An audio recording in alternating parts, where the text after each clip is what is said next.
एज़िलिक acid, जिसको हमारे यहाँ ज़्यादातर लोग स्किन ऑरेन क्रीम के नाम से जानते हैं, इस पे मेरे पास बहुत सी रिक्वेस्ट हैं कि आप बताएं कि ये क्या है और इसको कैसे यूज़ किया जाता है। तो आज मैं आपको अपनी एक ऑनेस्ट ओपिनियन दूंगी कि इसके क्या फ़ायदे हैं, क्या नुकसान है और इसको किस तरह यूज़ किया जाता है। अगर आप इस वीडियो को एंड तक देखेंगे तो आपको तकरीबन हर चीज़ पता लग जाएगी कि इसके क्या क्या फ़ायदे नुकसान हैं। So let's jump into the video.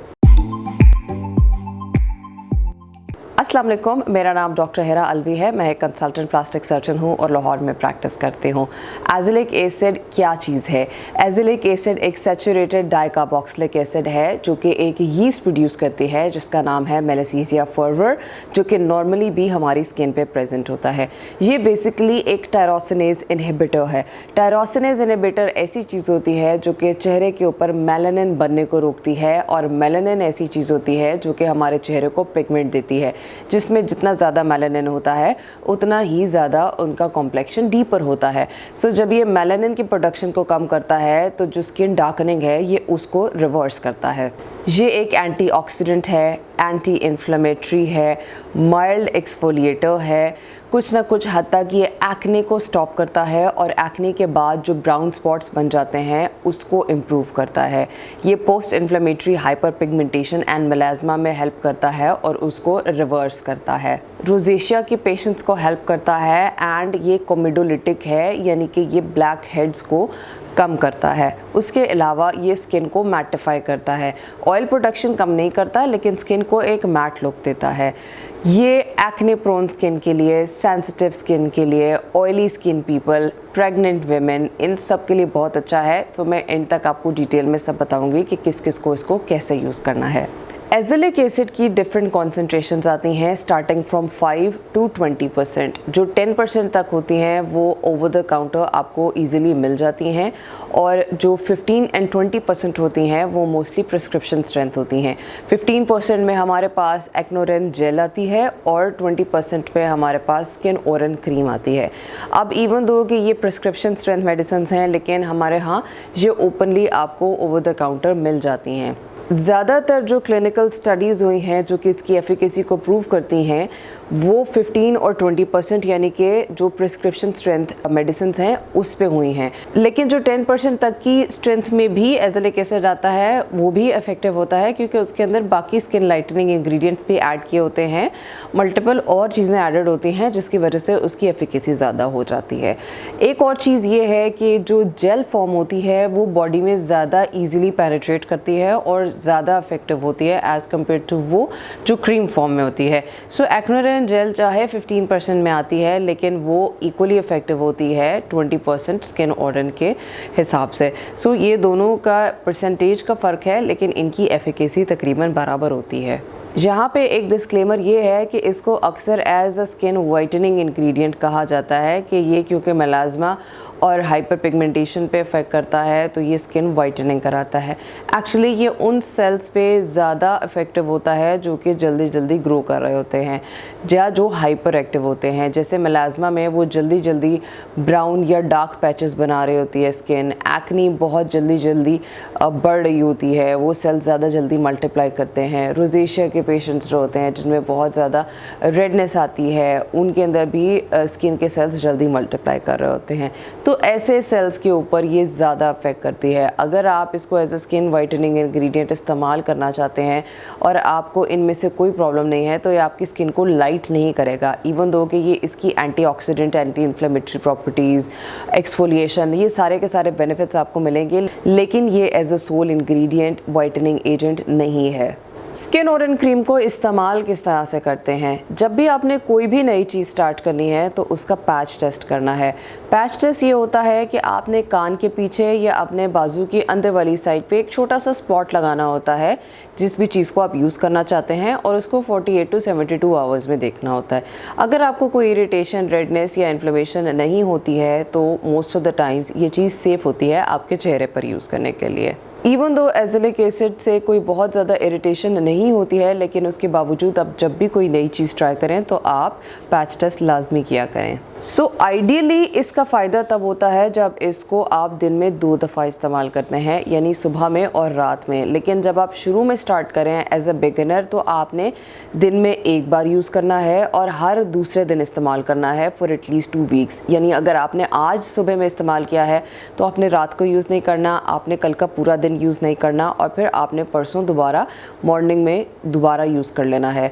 इस तरह आपने ये चीज़ 2 वीक्स तक कंटिन्यू करनी है जब तक आपकी स्किन इसके साथ यूज़ टू नहीं हो जाती। इनिशियली आपको इससे थोड़ी बहुत रेडनेस, बर्निंग, इचिंग हो सकती है एंड यहाँ तक कि पर्जिंग भी हो सकती है। पर्जिंग होती है छोटे छोटे से एक्ने के जैसे दाने से बनते हैं चेहरे पे, जो कि आहिस्ता आहिस्ता इम्प्रूव हो जाते हैं एंड इससे ड्राइनेस भी होती है। एक और चीज़ ये है कि अक्सर ये कहा जाता है कि स्टिंगिंग हो रही है या अगर कोई स्किन केयर इंग्रेडिएंट आपके चेहरे पर चुभ रहा है तो आपने उसको यूज़ करना स्टॉप कर देना है, लेकिन एजिलिक एसिड में ऐसा नहीं है। इसमें स्टिंगिंग होना नॉर्मल है। ये एक वाहिद ऐसा स्किन केयर इंग्रेडिएंट है जिसमें मैं आपको ये कहूँगी कि अगर ये आपको स्टिंगिंग या बर्निंग इनिशियली करा रहा है तो आपने इसको स्टॉप नहीं करना, क्योंकि ये टाइम के साथ इम्प्रूव भी हो जाएगा और ये इसका मतलब है कि ये इफ़ेक्टिव हो रहा है। सो इससे आपने परेशान होकर इसको छोड़ नहीं देना है। जब 2 हफ्ते पूरे हो जाएं इस तरह से तो फिर आपने सुबह और शाम में इसको यूज़ करना है।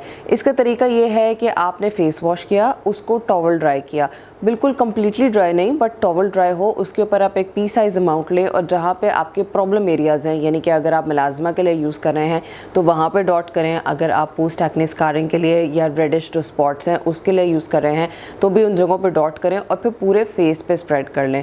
फिर आप 3-4 मिनट वेट करें, उसके ऊपर एक मॉइस्चराइज़र लगाएं और उसके बाद थोड़ी देर वेट करके आप सनस्क्रीन लगाएं, जो कि बहुत ज़रूरी है, हर एक के लिए ज़रूरी है, and then you are good to गो।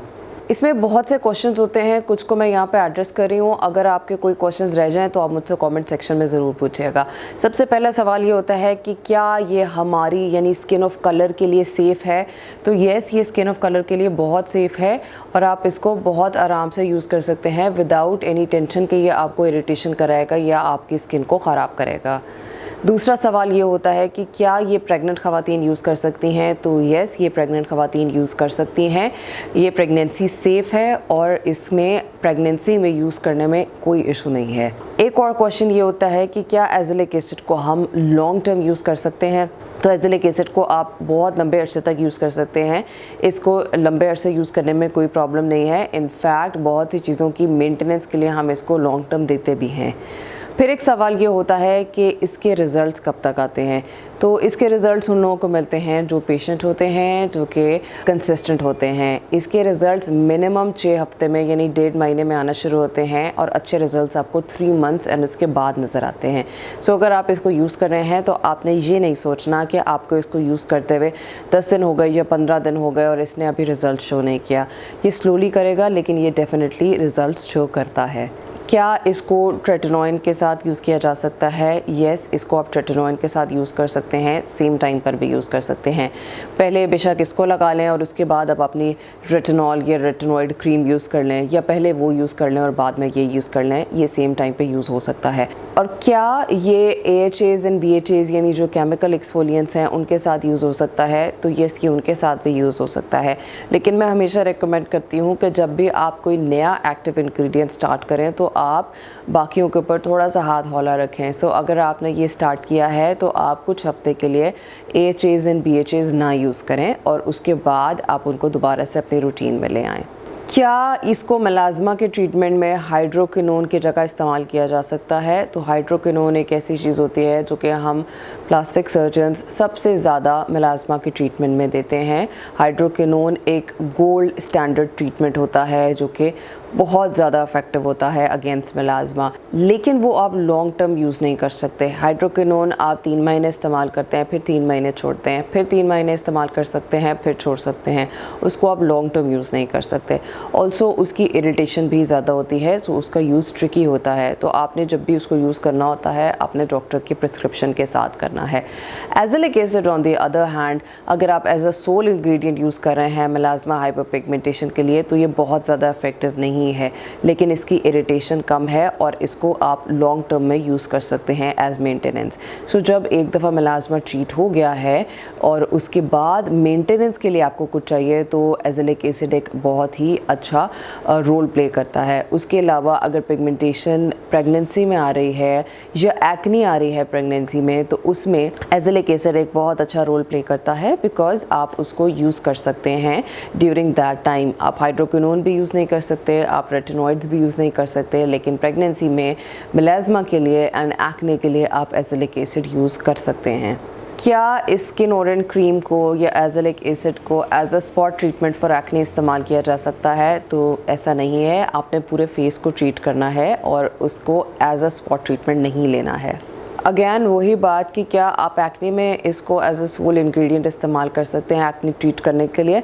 तो एक्ने के ट्रीटमेंट में बहुत सी चीज़ें आती हैं, लेकिन अगर आपको प्रेगनेंसी में एक्ने है तो फिर उसके लिए ये ज़्यादा फ़ायदेमंद है जब आप बाकी चीज़ें यूज़ नहीं कर सकते, वरना एज अ सोल इंग्रेडिएंट ये एक्ने के लिए बहुत ज़्यादा इफ़ेक्टिव नहीं है।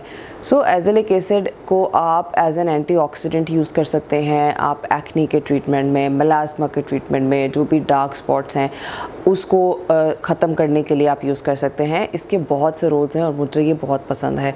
सो जो मेरी रिकमेंडेशंस हैं वो है Skinoren cream 20% and acne ओरेंट जेल 15%, जिनको आपको यूज़ करना चाहिए है। इवन दो कि ये प्रिस्क्रिप्शन स्ट्रेंथ है, लेकिन इसमें कोई बहुत ज़्यादा इरिटेशन नहीं है। सो इनको आप घर में यूज़ कर सकते हैं अगर आप इसको प्रॉपर तरीके से रिकमेंडेशंस के साथ यूज़ करें। जहाँ तक ओवर द काउंटर एज़िलिक एसिड्स का रोल है, आप उसको ट्राई ज़रूर कर सकते हैं, क्योंकि उसमें और इंग्रेडिएंट्स एडेड होते हैं जो कि आपको फर्दर बेनिफिट्स भी देते हैं, लेकिन वो थोड़े से एक्सपेंसिव होते हैं। So if you want to try तो आप उनको ट्राई कर सकते हैं, लेकिन अगर आप चाहें तो आप सिर्फ ये प्रिस्क्रिप्शन स्ट्रेंथ वाली मेडिकेशंस भी यूज़ कर सकते हैं, क्योंकि ये ज़्यादा इफेक्टिव होती हैं। सो या that is it for the video. अगर आपकी कोई कमेंट्स एंड सजेशंस हैं या मैंने कोई चीज़ मिस कर दी है तो do comment down below. I will try to answer all of you.